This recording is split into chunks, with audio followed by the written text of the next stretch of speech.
A meeting between Justice Department officials and congressional leaders has wrapped up on Capitol Hill. The so-called Gang of Eight, minus Speaker Paul Ryan, were being briefed regarding an FBI informant who allegedly had contact with Trump campaign officials during the election. It prompted the president to accuse the FBI of spying on him. Earlier, a separate meeting was held with Speaker Ryan and congressional Republicans Trey Gowdy and Devin Nunes. They'd been demanding documents from the Justice Department regarding the Russia investigation and this informant. That prompted today's briefing. Here's what Congressman Adam Schiff, the leading Democrat, had to say after the second meeting concluded. Good afternoon. I won't be able to take any questions today, but I've been asked to read a brief statement on behalf of Leader Schumer, Leader Pelosi, Vice Chairman Warner, and myself. Today's Gang of Eight briefing was conducted to ensure protection of sources and methods. Nothing we heard today has changed our view that there is no evidence to support any allegation that the FBI or any intelligence agency placed a spy in the Trump campaign or otherwise failed to follow appropriate procedures and protocols. Thank you. Was it appropriate to have Emmett Flood at your meeting, sir?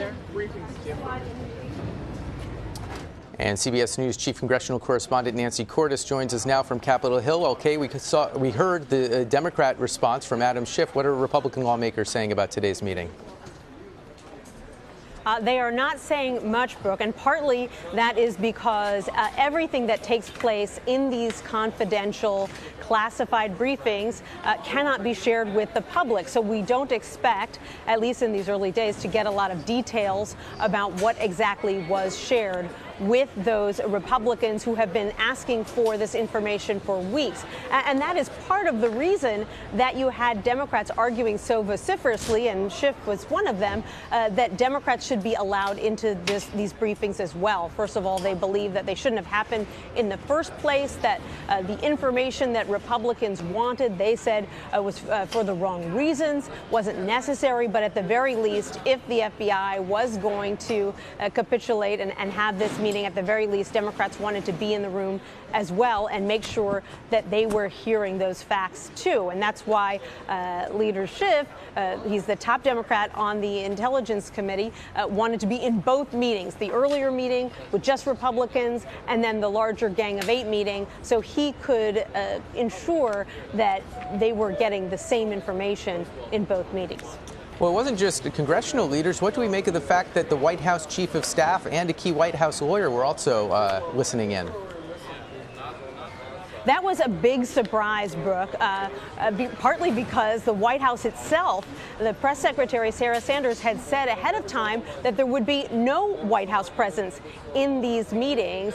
And then you had the chief of staff, John Kelly, and the new White House special counsel, Emmett Flood, present at both meetings in the beginning. Now, the White House says they simply made a statement at the beginning of the meetings and then they left. According to the White House, they were purely there to facilitate the meetings, which is a little bit unusual because, after all, intelligence officials have meetings with the Gang of Eight all the time and they don't require any White House facilitation. The White House also said that they were there to, quote, convey the president's desire for as much openness as possible under the law. And obviously the president has been pushing for days for just this kind of meeting. He is the one who has been arguing on Twitter and elsewhere that perhaps there was a spy planted in his campaign. It's very important to point out, Brooke, that at this moment, as you heard the congressman say, there is no indication that a spy was planted in the Trump campaign. This was someone who was working with the campaign but saw some things that concerned him and may have then spoken to the FBI or other investigators. Okay, Nancy Cordes in Washington, thanks so much.